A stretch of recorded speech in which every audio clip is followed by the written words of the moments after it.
Battlefield 1 is finally here, and with the movement to World War I comes with some noticeable and some subtle differences to the Battlefield formula. So for those of you planning to grab it, here's 5 of the biggest changes. First up, slower pacing.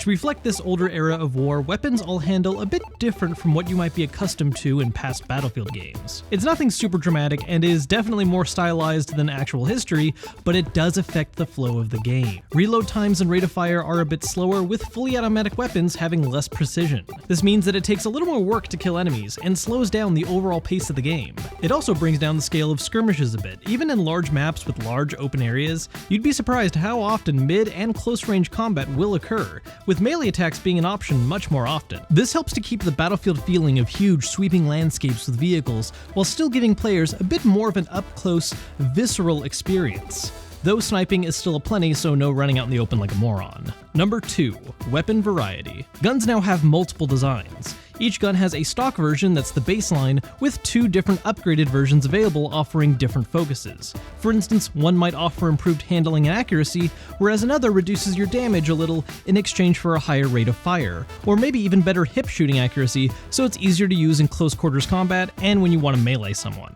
This makes your options a little simpler while still giving you some choices that are more fine-tuned to your playstyle, keeping the total list of guns kinda small, but still have variety. Next up, elite classes. Every map offers specialist kit drops that temporarily change players into a special elite class, in some ways reminiscent of what DICE did in Star Wars Battlefront with the hero power-ups. Doesn't matter what class you're playing as at the time or what weapons you're using, as soon as you pick up one of these kits, you get armed with a devastating weapon like the flamethrower or a chain gun with heavy armor, making you a much more powerful unit that can tear apart whole squads of players. Though you still gotta be careful. While powerful, these elite classes each have some pretty exploitable faults, such as the flamethrower having low mobility and no long range options, or the chain gun that doesn't allow you to wear a gas mask, so you're super vulnerable to chemical grenades. These classes give you a whole lot of firepower, but a smart player is gonna know how to counter them. Fourth up, dynamic weather.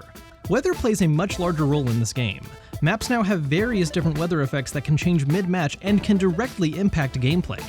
For instance, strong winds and sandstorms can make it really difficult to fly airplanes, while dense fogs can make vehicles and longer range options not the greatest of ideas, forcing players to rely on close quarters combat even if the map is usually wide open, which is a great idea because it forces a degree of unpredictability and randomness on players that requires adaptation. Not to mention it ups the immersion factor in the game considerably, adding all kinds of stuff like mud forming in the rain and players' vision getting obscured. And then of course we have behemoths. Each map features one of these beasts in Conquest or Operations mode, where once a team is losing by a significant enough margin, one of these monstrous vehicles will spawn for their side as a comeback mechanic. These include an armored train, a dreadnought warship, and the most iconic one they've been pushing, the airship. These vehicles offer multiple gunner positions for players to mow down their enemies, and can deal a pretty massive blow to the enemy if the team doesn't come together and take them down. Maps do offer numerous weapon installations for dealing with these threats, and there's ways to cripple their offensive power immediately if you act fast enough. So it's not an instant win card, but definitely a painful distraction, and it can put the brakes on the winning team's momentum. This makes one-sided matches a lot less likely, as any early on losing streak can turn into a powerful comeback thanks to one of these monsters. Also, there's a part in the campaign where you fly as a pigeon. Game of the year.